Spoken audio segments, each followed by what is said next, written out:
Stay tuned for the Joan Quinn Profiles.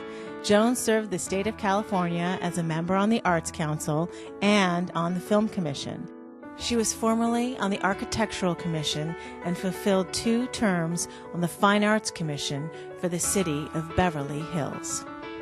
As an editor for Andy Warhol's Interview magazine, Condé Nast Publications, and the Hearst Corporation, Joan covered the world of fashion, the mysteries of food, the excitement of theater, and the international art scene. She continues to find people who are on the cutting edge of their professions. Here's Joan Agajanian Quinn. Hi, I'm Joan Quinn, and welcome to the Joan Quinn Profiles. Waiting to be profiled are actress Kat Kramer and writer Peter Lefcourt. Actress, writer, activist Catherine Kat Kramer was born in Los Angeles and raised in Seattle. She went to a number of acting schools in the Seattle area, in New York, and they were all during the time of your childhood. Did you ever take acting once you decided to be grown up? Well, a little bit, but it's funny you asked that. I've studied with different teachers, but I also just rely on my own instincts. So I just believe in doing it a lot and working at it and really doing a lot of theater and creating my own projects. But you did come from a show business family. So tell us a little bit about that background. Well, my father was Stanley Kramer, filmmaker. I'm sure you all know who he is. Great filmmaker. And definitely a lot to live up to there. My mom is actress and producer Karen Sharp Kramer, and was an actress, and now she's a producer, but she still, helps me out a lot in what I'm trying to do. Karen Sharp was a fabulous actress who won the Golden Globe. Yes. And you later in life became a Golden Globe. Miss Golden Globe. Miss Golden Globe, yes. Amazing? So was that kind of mother-daughter thing? I'd say that was a huge, family tradition. Yeah, that was fantastic. Well, what a lot of people don't know, and I didn't even know it until I became Miss Golden Globe, is that my father had helped start the Hollywood Foreign Press. Oh. And even though he was a filmmaker, he came up with an idea to, get foreign critics and start the Hollywood Foreign Press Association, which later became the Golden Globes. Then my mom won it.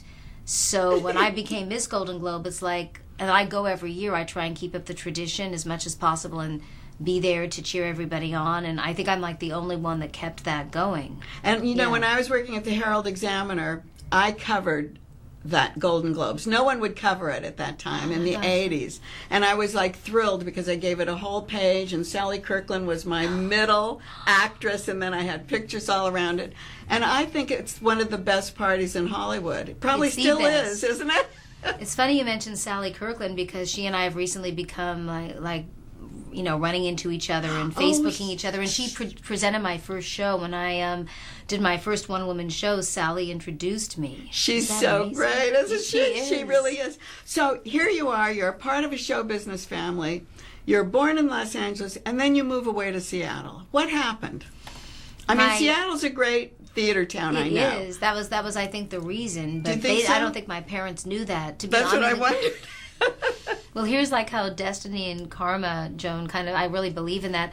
My godmother was Katharine Hepburn, so acting and being my own person was very much in my genes, even though she never had any kids, but it was she was my grandmother, but she was my godmother. It's the closest thing to it. And I always knew I wanted to be in show business, and my mom, was supportive of it, but my dad was thinking, she's got to get away from that and, try to live a normal life. So he thought if he moved us to Seattle that I would give up my dreams, but he didn't know it was the big theater town. I know, we moved you right into your dreams, right? Into it. And music. Music is a big part of my life. Oh, and yes. That's very musically ahead of its time, too. So you must have had a really great life up there. Did you come back and forth to Los Angeles? Or? Not really. No. I went straight to New York. You and did? I really love New York. I would probably want to be based there full time, but we all came back to LA, and now this is home base. So you were taking acting classes in New York too, and going to school? HB Studios, Herbert Berghoff, and did you work in New York? A little bit, but we kind of came right back here. Like, I wanted to stay there more, but my parents and my sister really wanted to move back to LA, so we all came back as a family. And then when you had to came relocate. here, and when you came here, you started making films. And doing a one-woman show. I was kind of like always wanting to do my own thing and not necessarily follow the... You didn't want to be in film? I don't think I concentrated on it as much as I should have, and now I'm really concentrating on it. But I was more like theater, my own shows, and then, only like roles that are very meaningful. Like, I like to look at like using my career as a platform to get social issues out there. Oh, so you were doing that kind of stage work? Yes, always a role that had something to say that was...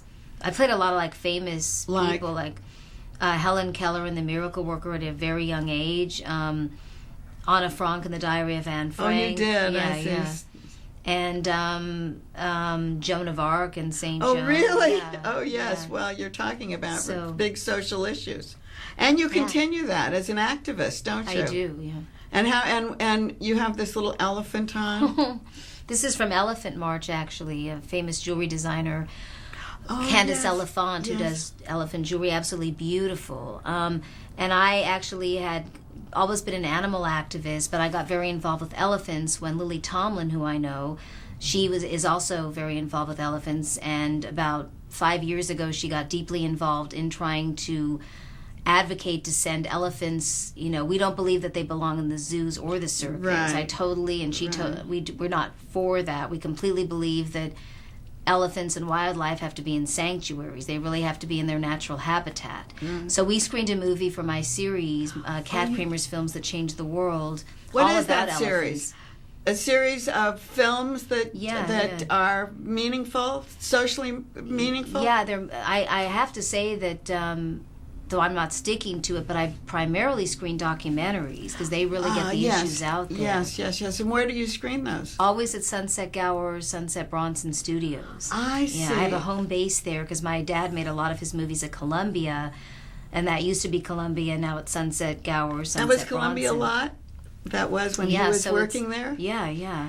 Oh, so that's fabulous. And then you do that series, and you do socially meaningful documentaries and other... Each one is a different social issue, and I just had my 5th anniversary, and the 6th one, actually I just announced it today officially on the Huffington Post. I did a blog about it. It just went up this morning, and it's a really powerful movie. It's actually a movie a lot of people have already seen, but they've never had like a big world premiere. And what I want to do is call attention to the issue and focus on the filmmaker and the film itself, and it's called Cinemability. I don't know if you've heard of it. Cinemability, and what's it about?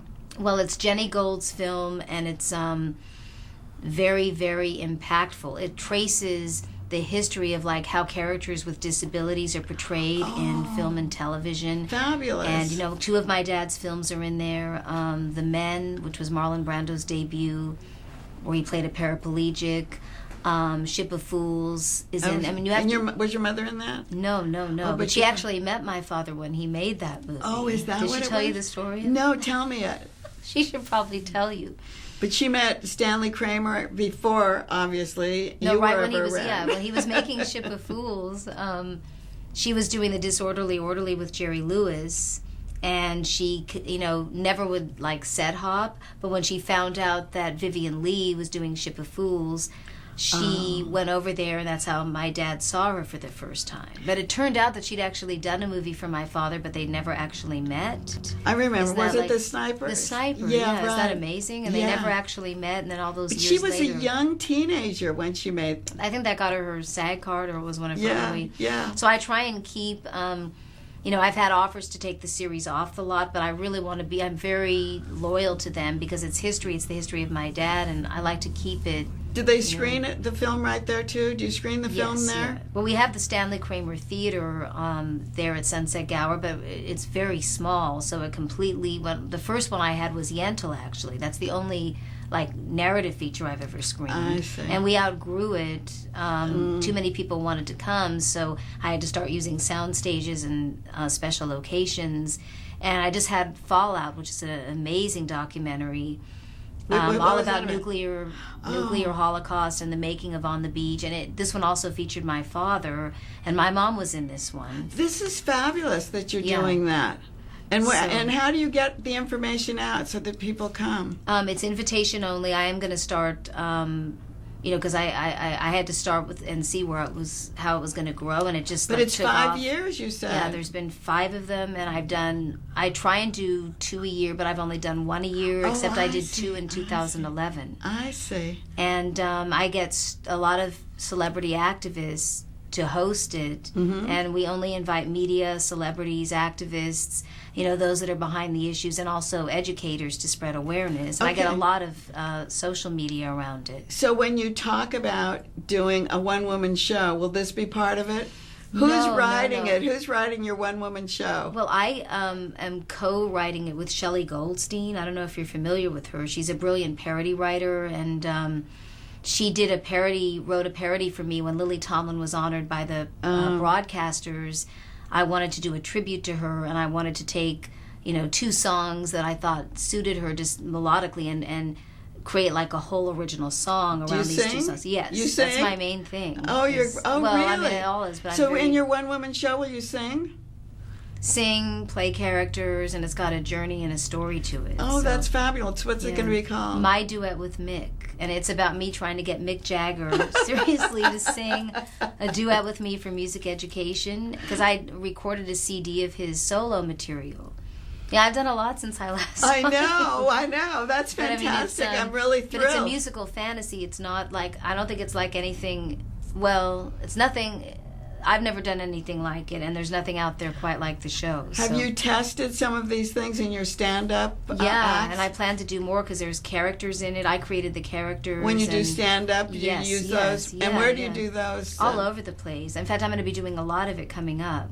And so that's kind of the testing the audience to see what they like, what they don't like. Is your co-writer, will she be there and see? Yeah, because she wrote the parodies and she wrote the show. I mean, I created the concept and the characters, and then she writes and tries to put my vision together. Then I'm like rewriting it, and we still have a lot of workshopping to do. And will you start that now? Have you started that? Yeah, really seriously. We'll have it pretty much ready by November. I've just been really nitpicking it, because it's an important labor of love.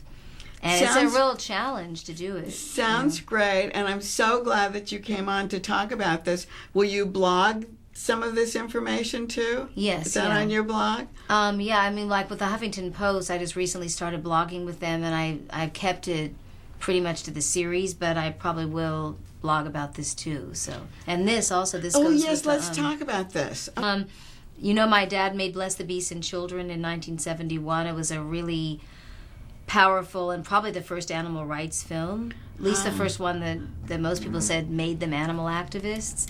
And the theme song was by the Carpenters. I mean, they sang it. It was written by Barry DeVorzon and Barry Botkin Jr. We remember Barry very well, and his sister Barbara, who had the art gallery. Yes, and they did the score, but the song was something that... it's always been part of, because it's like a family, it's always been one of my favorite songs, and it gets the message out there so well. So I decided to reimagine it for new generations, and Paws performing Animal Welfare Society, which was the first real animal sanctuary. That's where we're trying to free most of the elephants to bring them. That's what I was going to ask you about Paws. Yeah. And it seems like your father's interest in all of this, like... what should we say? The underserved. Yes, the underdogs, right? And that's really rubbed off on you, and you're really following his steps. Yeah, and it's kind of like takes on a life of its own because I became the theme song for Paws. I mean, I don't want to limit it they're so important with the work that they do, and I was fortunate to be able to sing it at Pat Derby's memorial. She just passed away last year, and they adapted it as their theme song. And it's really for animals and children everywhere that have no voice and can't speak for themselves and need us to do it for them and our love. And so I'm going to be performing that and also something else I've put together for the gala in November for the 30th anniversary. But I'm doing a big music video project around the song. So well, I don't want to talk too much about it, but it's in the works. And but we have it. You can have and you're That's doing your it. copy. Yes. And we thank you for coming and bringing all this absolutely. information. Thank you. Thank you so much. We'll be right back with Emmy Award-winning writer Peter Lefcourt.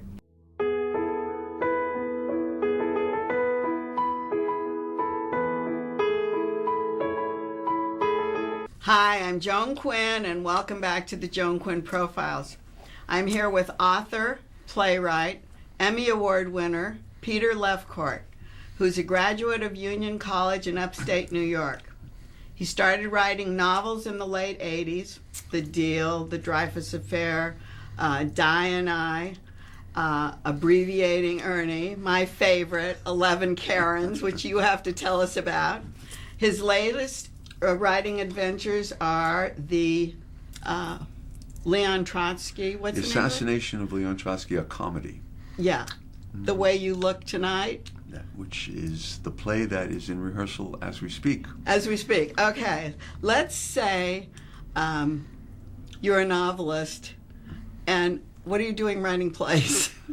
Well, I think that the theater is the dessert of life for a writer. I've done a lot of television, and it is a lucrative, wonderful way of making a living, but you're really working for a lot of people when you write television. And when you write for the theater, you're working for yourself. And there's a great freedom you get as a writer to know that the play that you write is what people are going to do, and you're not going to be rewritten by 12 other people, and you don't have to listen to notes from people from the network, and it gives you a sense of freedom. Plus, it's also live, so you can sit in the audience and actually see and hear the play that you've written. But Peter, what if someone else is doing it? You're talking about when you have control over it. Mm-hmm. When you have this great play and it goes out into the universe and people start directing it, producing it, acting in it. Well, that goes with the territory. If you don't want anybody to collaborate with you, then you write novels. And then you have to deal, but then you have to deal with an editor. And then you have to deal with your publisher and your publicist. You've gone through all of these things. I mean, you've dealt with all these different situations in very successful ways. True. I go back and forth to all of them, with all of them. I mean, I suppose my real love is books, because I love the written word. I love the sound of a writer's voice, and you don't get a lot of that in the television world. You get even less of it in the feature world. You know, it's mostly about pictures and images, and I'm very much drawn to language and words and humor and undercurrents and satire, and that's why probably only one of my books has been made into a movie. Well, I was going to ask you about that. Which book was that? The Deal, the first novel. Okay, talk about that. I wrote that novel in 1990, and I thought it was going to be my suicide note to Hollywood. Because you were finished? I was done. I'd had it. I'd probably antagonized the wrong people, and I was having trouble getting work, and I was fed up, and I said, okay, that's it, I'm done. I'm going to go back to New York, and I'm going to write novels and plays, and I'm going to write this novel, which is the nastiest novel I could ever write about Hollywood. The Deal is a very, very kind of jaundiced look at the movie business. And they made a movie of it. And go figure. Right. William H. Macy came to me about 5 years ago and said, I want to do this as a movie, and he got Meg Ryan to be in it and LL Cool J, and you can probably still see it on Showtime or HBO. It's amazing, isn't it, that happens? And The Dreyfus Affair? Well, The Dreyfus Affair is my second novel. This is a story about two baseball players who fall in love. And at the time, it was 1992. Way before. This wasn't done, and it's probably the book that has had the widest readership. It had gone through 15 printings in paperback. Wow. And I'm surprised that this book hasn't been made into a movie yet. I keep thinking it has been optioned 6 times. But it should be on the stage, too. It never was. It was that kind of idea on the stage once. Terry Hanauer, who's the director I'm working with now, thinks it would be a great musical. Oh, so right. We're kind of interested in exploring that. But I thought it was a story. It's a story about homophobia in big league baseball, but it's done with humor. It's not bitter, and it's basically a comedy about how baseball deals with this as a public relations problem. In 1992, there weren't any gay athletes in professional sports. It's totally different. And now every time you open up the newspaper, there's somebody else. Right. So did you have this feeling when you were writing it? Did you actually know people? Did you actually know baseball players? I didn't, because nobody was willing to admit that they were going to do that. Yeah. We got very close about 10 years ago with Ben Affleck playing the lead role and Don Cheadle. The other thing is that one of them is white and one of them is black. Don Cheadle would be great, huh? Right. And the deal fell apart for all those reasons that movie deals fall apart in Hollywood. Financing fell apart. They weren't happy with the script. But I still hope that someday, if we make it now, we'll have to make it as a period piece, though. Because I don't think they would get thrown out of baseball. Yeah, I think that is. It's a period piece, isn't it? Fantastic. The other thing that I actually really loved seeing a play, The Assassination of Leon Trotsky. And it had so many elements in it.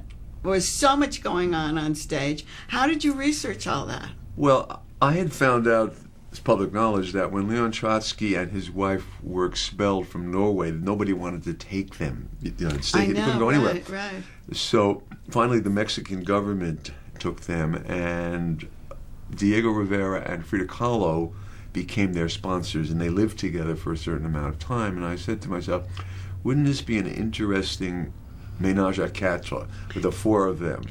And in real life, actually, Trotsky did have an affair with Frida Kahlo. I think he did, supposedly. Well, she had an affair with everybody. Yeah, so we don't know. Well, we think she did with him, right? And that was the germ of the play, but as I wrote it, it went in a slightly different direction, as things sometimes happen, and it became not only about Frida Kahlo and Diego Rivera and Leon Trotsky and his wife, but it became about an acting company that rebels against the playwright and goes into a different play in the middle of the play. It's one of the things I love about the theater. This present play, The Way You Look Tonight, it opens at the Odyssey on July 12th, and we're going to be playing Friday and Saturday night at 8 and Sunday at 3. And it's brand new. It's a world premiere. In fact, this is going to be my 7th world premiere. Some of my plays have been done more than once. But always at the Odyssey? Well, the last 3 have been done at the Odyssey. Yeah, right. I like the audience there. I like the theater. I like the fact that there are 3 theaters, so there's a sense of there is theater, yeah. And it also feels like New York, like Playwrights Horizon, and the play is about what I call the perversity of the human heart. That you never quite know who you're going to fall in love with. And I don't want to reveal too much of the plot because Terry Hanauer will get very annoyed at me. This is Terry is directing it. Terry is directing this. She's also directed the Assassination of Leon Trotsky, and she directed before that Mutually Assured Destruction, which we did at the Odyssey. Has she acted in any of those? No. Terry is I call her a recovering actress. She's not acting anymore? No. Oh, I thought she was still acting. No, she's directing. Oh, so she loves... The reason that she's such a good director is that she's a former actress and she knows how to communicate with actresses. I thought you were going to say the reason she's such a good director is she has good material to direct. That too, Joan. Yours. Absolutely. Your material. Well, she's really a genius with comedy, and comedy is, the famous dying is easy, comedy is hard. Comedy is so fragile. And in the hands of the wrong directors and actors, it can just lie there. And you need people who understand the timing and the precision of language to do good comedy. But she touched, is there something about you need good shoes? Is that something part of that I can give away? You can talk about, one of the characters goes and buys a pair of John Fluvac shoes, and it changes her whole attitude toward life. Oh, so there is something about good shoes. Absolutely. No, I think the play is, we have Robin Riker stars in it. Did you cast it, or did she cast it? No, we cast it together. John Marzilli, Sean Smith, Blake Silver, and Rob Derringer, and they're a wonderful cast of 5 actors. And the play is a comedy, but I hope it's also about a little more than just fun. Well, tell us just a little bit about the story. Well, the setup, I'll just tell you the setup. Okay, give us the setup. And then, the setup is a dinner between 2 ex-spouses. Couple number A, man and woman, are getting ready to go out for the evening on one side of the stage, and they talk about this upcoming dinner they're going to have that evening. They're getting dressed to go out to dinner with her ex-husband and his new mate. And we learned that they had been married for 16 years, and then they broke up 4 years ago and have had no contact with one another. but their son is graduating from college, so they decide that they should go out and have dinner together and meet the new mates. The new mates. Absolutely. And that's always a very tenuous situation when you meet the mate of your ex-mate. Right. And have you had experience with this? Well, I have been divorced once, but I'm not going to get divorced a second time. No, but meeting mates and mates? Yes. Or your friends or... Yeah, I think it's very interesting. I mean, one of the sadnesses is that a lot of divorces are bitter and people don't remain friends, and they should, especially when you share a child, as I do. And anyway, it's about what happens at that dinner and about what happens after that dinner. And one of the things we're doing in this play is whenever we go out to a dinner party, my wife and I, we talk about the people before and what we expect and who they are. Oh, you mean when you're going to meet another couple for dinner? Then we have dinner. And then in the car on the way home, we talk about them afterwards. And we always say, I'd love to hear what they're saying about us. Oh, that's great, yeah. So what you see in this play is you see both cars going home from the dinner. Oh, I love it. And we do something else which I think is quite original. We do something called Contrapuntal Dialogue. At certain times in the play, two dialogues are happening on either side of the page. They don't talk over each other. They don't overlap. So you hear boom, boom, boom, boom, boom, boom, and it tracks either way. I was going to say they're reacting to what they're saying, or it's well, like theoretically, coupling. They don't know what the other people Exactly. because they're in a different location. Yeah, that's fabulous. And then there's one scene where they both go to the same therapist. Oh, they do, of course. And of course, not in real time, they don't go to the same therapist. And in the way it's done theatrically is they're both having therapy with the same therapist who's on a couch in the middle of the stage, and he's giving therapy to both of them at the same time. Oh, that's fantastic. And they're both talking about the other one. That's so great. So. And how long is it? It's a full-length play. It has it's a full-length intermission? play. Yeah, it's 2 hours with an intermission. And what about the set? Was it easy or? Well, sets are always challenging. We believe in minimalist sets. We have a very creative production designer, Celine Diano, who actually, we did a movie, Terry and I, also called Sweet Talk, which is an adaptation of one of my plays, which came out in December.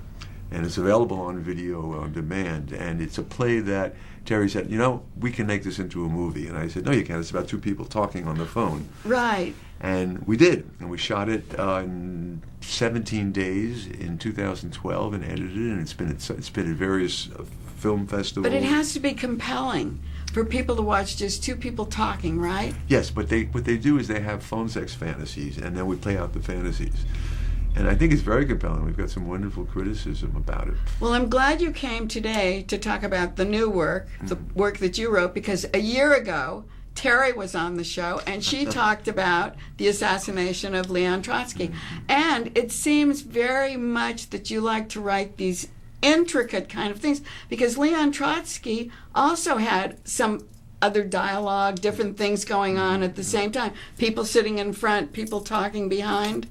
But playwriting is architecture. Well, that's just what it seems like. like, And I love to create different rooms.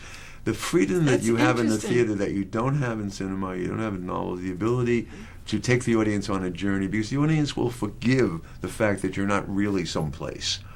In this particular play, The Way You Look Tonight, we have action going on two sides of the screen. Yeah. At one point, they're in the restaurant, and both couples go to the bathroom. The two women go to the bathroom, and two men go to the bathroom. Right? And they go to the same bathrooms? No, they go to the same bathroom. Yeah, but I mean, the side. women go the same, and yes, at the same time. And you can actually see what's going on at the same time, and it's very funny because they're commenting on what's happening at the table. So theater gives you the freedom to create comedy and drama and pathos and fun and farce.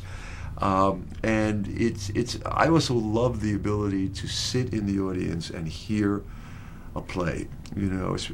Look, as a playwright, there's no greater joy than when the play is working. Of course, when you're dying, it's not particularly pleasant. Thank you so much for being with us. And keep writing to my email at jaquinn1@aol.com.